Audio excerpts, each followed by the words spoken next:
So here we are talking about another Kevin Porter Jr. situation. If you guys didn't know what happened already, KPJ, he was arrested on Monday and charged with assault to his girlfriend. So we're going to be talking about the situation because I think it's pretty crazy. I actually learned about it midway through class. So yeah, I think the situation in itself is definitely something we can talk about as Rockets fans, but also as NBA fans in general, because we've seen stuff like this happen before. Miles Bridges is probably the biggest example. I mean, he's back with the Charlotte Hornets, I think. So yeah, we can talk about this as NBA fans, but yeah, I mean, for Houston Rockets fans, especially me, it's definitely hard to kind of comprehend the situation. And really for that is because we invested a lot into this guy. I mean, we really believed in him. We were the only team that could believe in him after the whole Cleveland shenanigans that happened there. And, we're here and now with everything that him leaving the arena mid-game, one game last season, and then looking at this right now, being charged with assault. Here we are back again talking about Kevin Porter Jr. and the issues that he has off the court. So we all know him as a great player on the court. I mean, last season he had a pretty great season and definitely was a development year for him. But also going into this season, I think he was slated to be a top 6 man of the year candidate. But looking at it right now, I mean, I don't even know if KPJ is going to be on the roster moving forward for this team. So we'll get into it talking about KPJ, talking about the Rockets and where they should go from here. So yeah, like I said, KPJ, last season, he was pretty good. We can go over his stats here really quickly. 19 points per game, around 5 rebounds, and around 5.5 assists. On around 44 from the field, on around 37 from 3, and 78 from the free throw line. So pretty good stats from KPJ last season. And like I said, it was a development year for him. He was experimenting being played at the point guard position. It was obviously out of position for him. He's more of a shooting guard / small forward, somewhere around the lines of that. But yeah, I mean, he played very well last season. And, with all the off-court drama happening the season before that, where he came in from Cleveland, he came in mid-season, started playing with the Rockets, and then came into last season with a chip on his shoulder.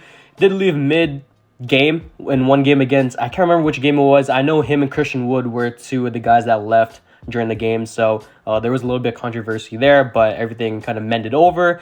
The Rockets kind of just forgave him and kind of just said, don't do this again, and just, be fine with it. So we're here now in this situation where he assaulted his girlfriend. I won't get too deep into it because it's not my place to say, but yeah, he was arrested. There was a video of him being arrested today, I think by the NYPD. I believe it's the NYPD. Don't quote me on that, but yeah, I mean, this whole situation is crazy. As many people thought that he was going to be slated to have a bigger role for the Rockets this season. I mean, he definitely was slated to have that 6th Man of the Year award, or at least close to be that 6th Man of the Year for the Houston Rockets. But, I mean, he has all the potential in the world, has a very high ceiling. I mean, he's a great player on the court, but off the court, just a ton of issues, a ton of just overall things that are going to be bringing down the team, and as a team overall, that's just not great for how we want to build a culture for this team. So yeah, KPJ, he just really messed up this time, and I don't really think there's a way to come back from this. I mean, I don't really see a way that KPJ stays on the team unless he is proven innocent. I know he's not proven guilty yet from what I've seen on the report so far, but I mean, if he is proven innocent, there could still be something in the works for him in the NBA, but definitely not with the Houston Rockets anymore. I think his tenure with the Rockets should definitely be done after this. So yeah, I mean, he's a very talented guard, very talented player, and he definitely was one of my favorite players on the team. I mean, I won't lie. He definitely reminded me a lot of James Harden. I know there was a lot of that type of comparison coming into the Houston Rockets for him, but yeah, I mean, just looking at where we are right now with KPJ, it's definitely disappointing as a Rockets fan because we just invested so much time, so much energy into, just kind of creating KPJ into a new guy. But I mean, we're here now. He has another report about him, and it's just a lot of controversy. So I don't really see a way that he stays on the Rockets moving forward. I mean, he just definitely can't stay with the Rockets anymore. There's just too much off-court drama that he's created to the point where he doesn't really deserve a spot on the Rockets anymore. So what this really means for the Rockets is that they're going to be down a man.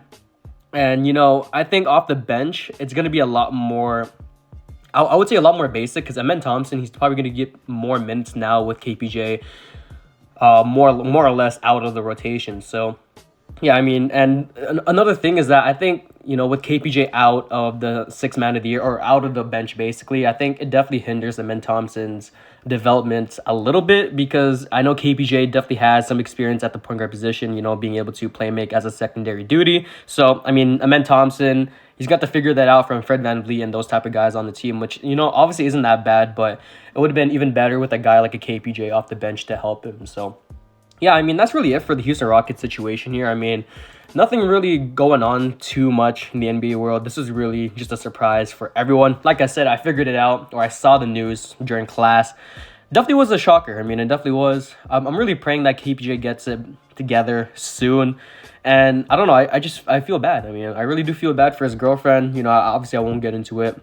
You guys probably seen all the reports and everything so far on Twitter and on the news. So, yeah, it's just definitely disappointing as a Rockets fan. We just invested so much time, so much energy into a guy that just, wanted to throw it all away. Or didn't want to throw it all away, but just did all of this in the end for our efforts. So, yeah, it's definitely disappointing. Now, in terms of teams that could pick him up, I'm not saying that he would get waived or get cut, but if he does, I mean, I don't really see any other team in like the coming years that would really pick him up. Now that could change. Like I said, if he's innocent, maybe he does stay with the Rockets, maybe he doesn't. It's really, I don't know. It's really situational with the situation. I don't know what's gonna happen with KPJ. I really hope he does improve himself as a person in the next coming weeks and just overall think about what he's done. So yeah, you guys can what you guys think about KPJ and this whole Rocket situation. Do you guys think that he stays on the roster? Do you guys think that he's gonna be moved? We'll see what happens. I mean, definitely a really controversial topic in the Rockets community, but also just talking about it as fans of the NBA. So that's the end. I'm out.